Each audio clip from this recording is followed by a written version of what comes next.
When asked why she felt she should be granted probation, the defendant stated, "It's hard to be in jail. I don't want to be here or in prison." If you don't want to be in jail and if you don't want to be in prison, then why do you keep doing this? In this hearing, Audrey Bash stands in front of the court on a new felony case while already on probation, asking for another chance. And in the judge's voice, you can hear the real issue, not just the arrest, but the pattern. Because today isn't only about what happened, it's about whether the court believes it'll stop.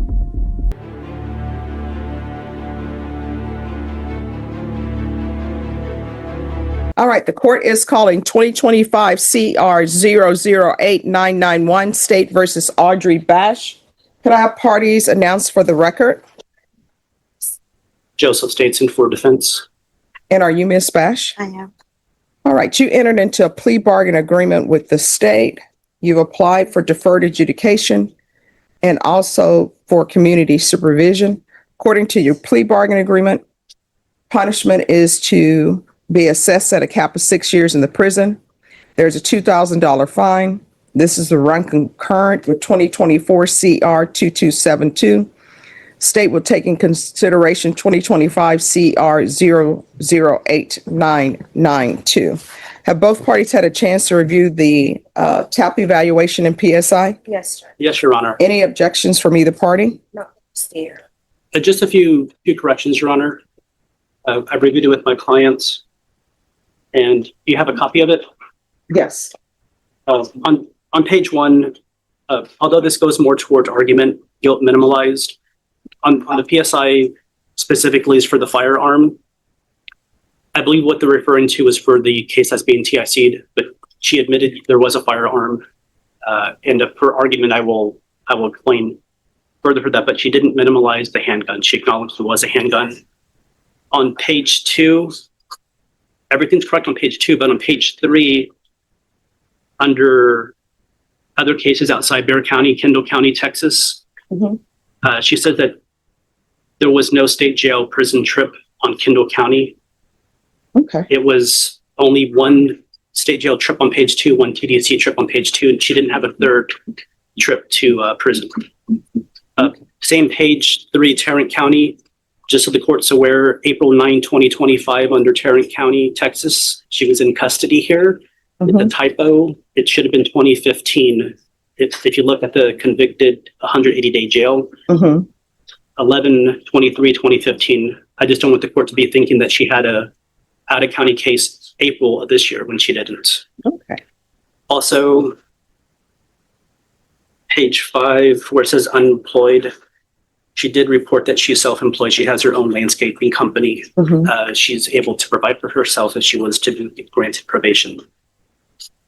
On page 6, it says that she, although to the left it says none for DWI education, to the right it says yes, which could be for AANA. She has done AA. She just wants the court to be aware that she's never had a DWI. She's never had to take DWI education class. Page 9, although this is not really a correction, it's just so I can point out, they wanted proof of full-time employment under other within 30 days and provide proof of education within 30 days. She's saying that she received 2 GEDs, one in Arizona, one in Texas. In 2001 and 2017, she did have a GED. The 2017 was in Bexar County Jail. Aside from that, there's no other corrections, Your Honor. All right. State, you're opposed to the application? Yes, Judge. Yeah, again, I don't have any evidence. Okay. All right. Anything your client wishes to say?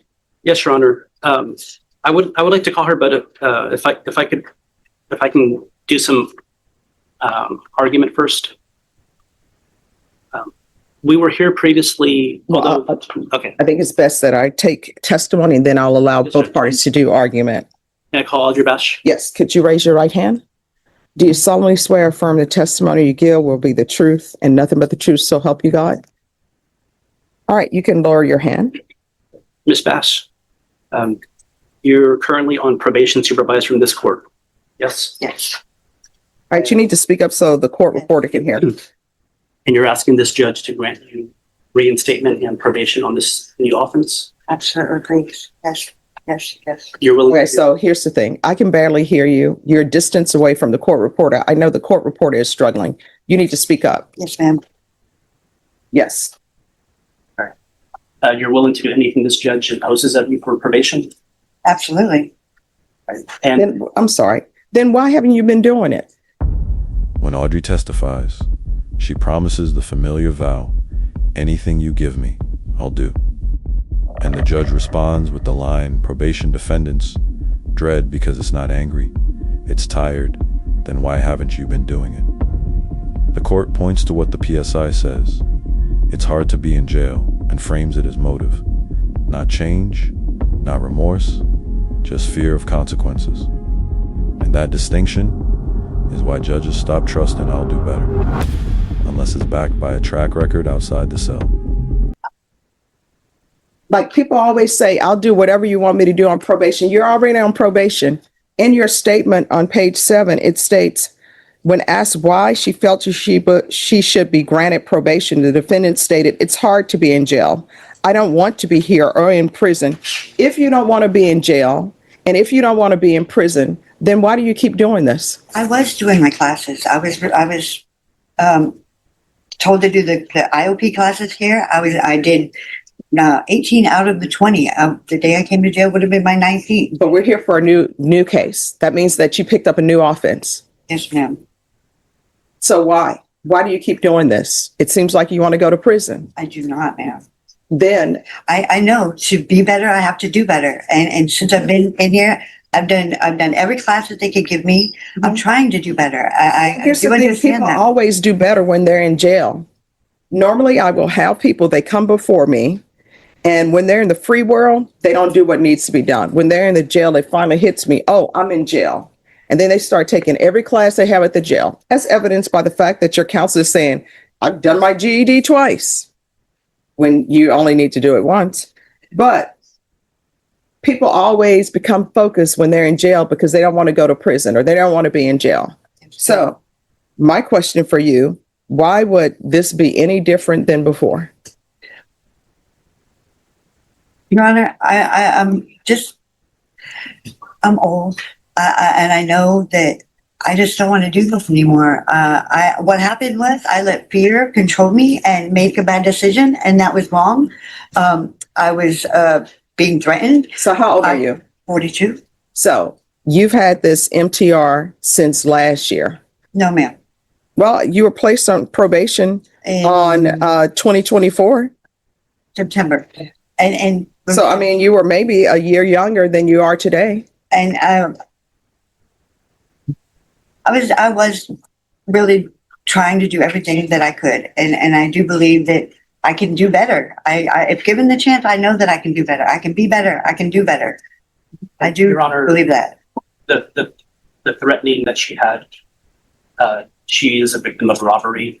I tried to find it. I went back in time on YouTube to try to find it. There's a case here, family violence. Rick is familiar with. I've asked Rick to pull up the case information. He couldn't find it. I was in court here, and there was a Spanish sentencing, and there was a person who was very loud, talking in Spanish. I don't speak Spanish, but when the state had said that there's multiple victims, that lady was sentenced to prison. They said that the restitution was going to Audrey Bash, but they didn't know her location at the time. I've asked them to try to find that. I couldn't find that case. I don't have a way to search that.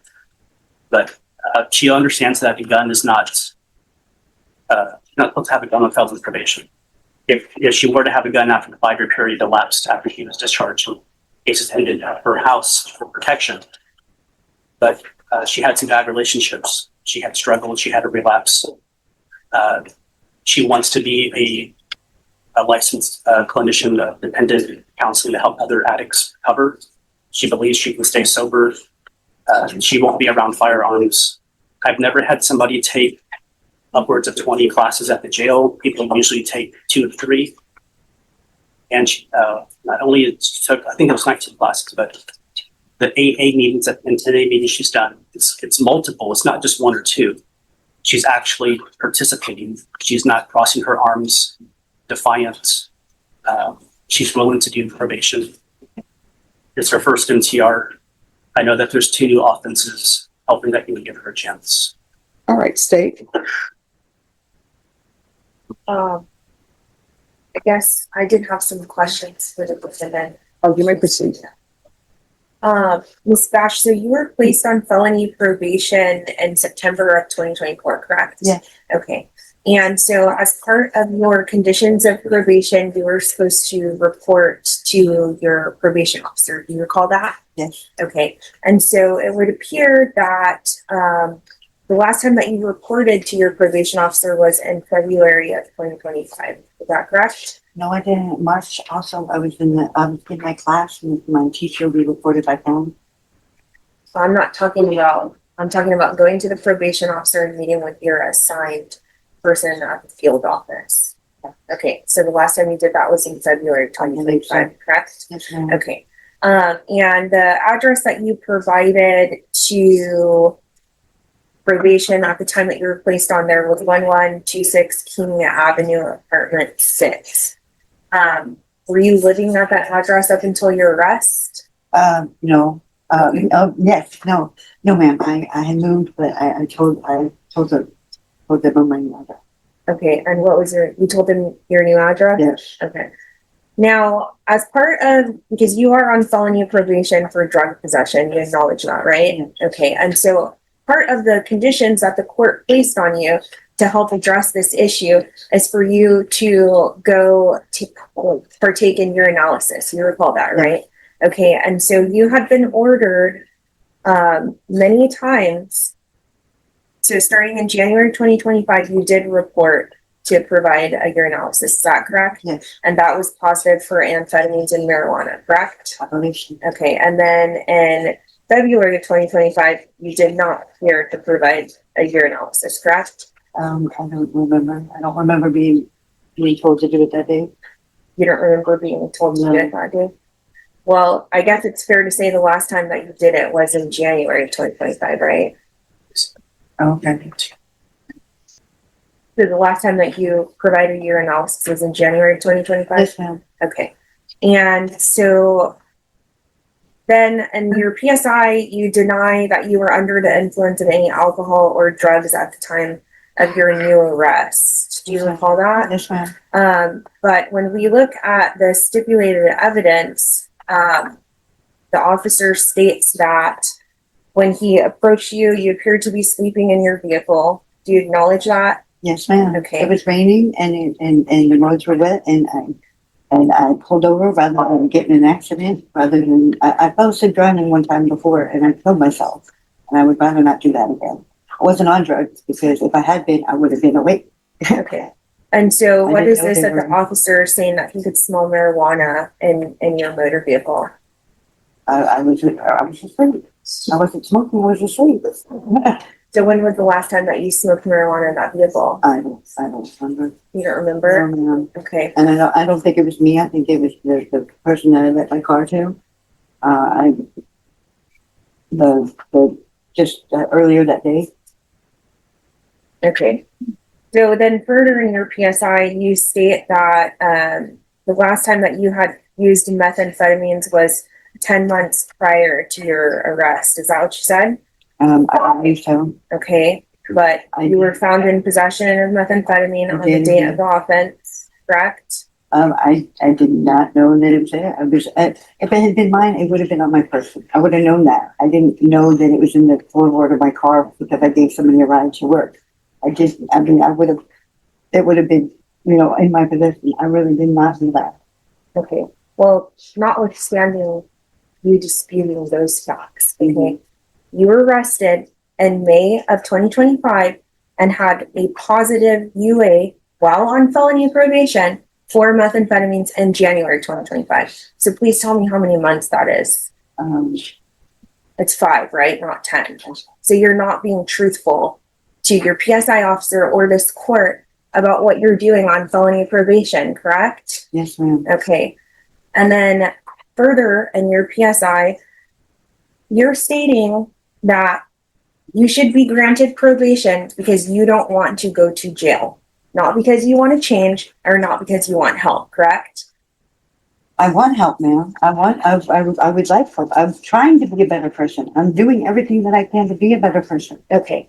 So if you wanted help, why did you not reach out to your probation officer, or why did you not show up to your UAs, or why did you not show up here to the court to ask for that? I was doing the classes, and I was doing the classes that they gave me, the IOP classes here at the probation office.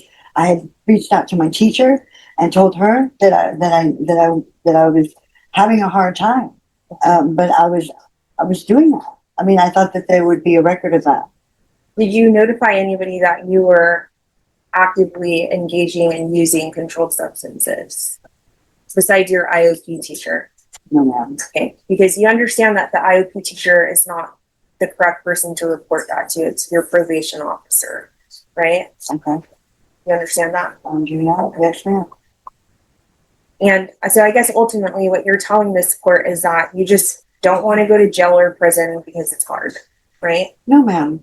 That's what you stated in your PSI, right? And it's not that's not it at all. I would really like to be given a shot to be a better person, to do better, to prove to myself and the court that I can do better. Prison is easy. I mean, you do what they tell you to do, and that's it. But when I've done probation. I've free and cleared probation with no violations. I've free and cleared parole with no violations. I believe that I can do better. I truly do. I want to be better. I know to be better, I have to do better. And I'm prepared to do that. I know that probation is very rigorous, and I'm prepared for those things. Anything that you give me, and I'll be happy to do.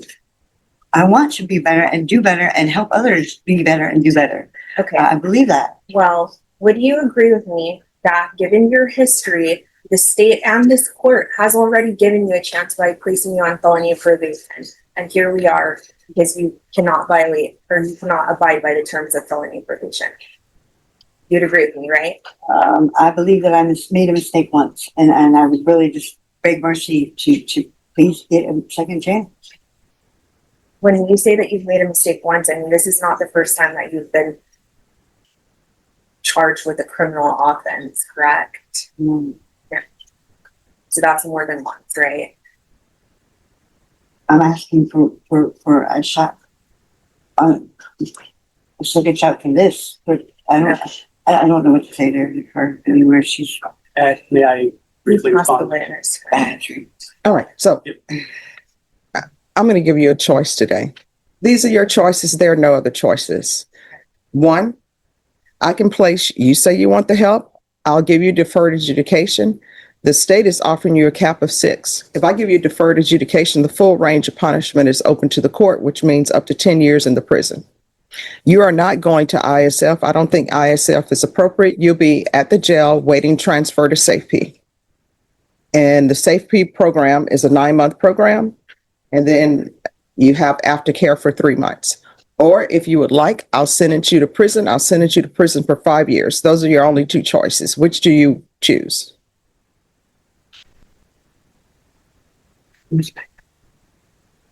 And see, this tells me right now, she really doesn't want the help, that she's trying to figure out back time. But you can discuss it with her. No, those are my only 2 those are your only 2 choices. There are no other choices. You can either do 5 years in the prison, or either you are going to do 10 years deferred adjudication. Those are your 2 choices. No other choices for you. So which do you prefer? I'm sorry.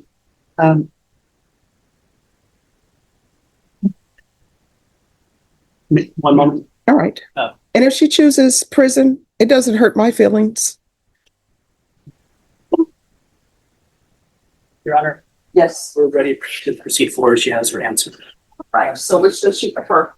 5 years TDC, and we would ask that would run concurrent with her MTR. We would ask if you would reform the judgment of the 10-5. Oh, just 1 second. We haven't done that case yet. All right. So in cause number 2025 CR 008991, the court will sentence you to 5 years in the prison I'm sorry, the court is going to find you guilty, sentence you to 5 years in the prison, give you credit for any time served. This will run concurrent with 2024 CR 227. I'm sorry, is this 2272 or what? 2272. Take in consideration 2025 CR 008992. And I'll request the therapeutic community. Is there anything else in that case with regards to sentencing? Yes. All No, right. Did you review the document entitled Trial Court Certification of Defendant's Rights to Appeal? With your attorney, did you understand it and sign it? Because it's plea bargain agreement, because I followed your plea bargain agreement, and because you waived your right to appeal, you do not have the court's permission to appeal. Because this is a felony conviction, you're not allowed to own or possess any weapons or ammunition. If you have a question over what that is, you will need to speak to an attorney. Do you understand? I do. All right, we're going to proceed in 2024 CR 2272, and that cause number you previously pled true to violation of condition number 1. The court found violation of condition number 1 true.